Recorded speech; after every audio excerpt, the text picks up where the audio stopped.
వలయంలో కొట్టుమిట్టాడుతున్న వాళ్ళు, లక్షల్లో అప్పులు ఉన్నవాళ్ళు, లేదా తరచూ అప్పులవుతున్న వాళ్ళు ఎవరైనా సరే అమావాస్య రోజు నల్ల ఆవాలకు సంబంధించిన ఒక శక్తివంతమైన పరిహారం పాటిస్తే క్రమక్రమంగా మీ అప్పులన్నీ తీరిపోతాయని రహస్య తాంత్రిక పరిహార శాస్త్రంలో చెప్పడం జరిగింది.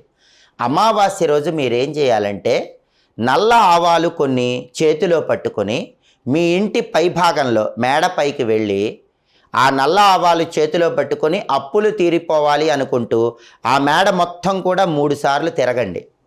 ఒకవేళ మేడ లేని వాళ్ళు ఎవరైనా ఉన్నట్లయితే అమావాస్య రోజు రాత్రిపూట 3 రోడ్ల కూడలి దగ్గరకు కానీ 4 రోడ్ల కూడలి దగ్గరకు కానీ వెళ్ళండి. ఆ కూడలి దగ్గర 3 సార్లు చుట్టూ తిరగండి. అలా తిరిగిన తర్వాత చేతిలో ఉన్నటువంటి నల్ల ఆవాలు ఒక్కొక్క దిక్కుకు విసిరేయాలి. అలా విసిరేస్తే క్రమక్రమంగా మీ అప్పులన్నీ తీరిపోతాయని రహస్య తాంత్రిక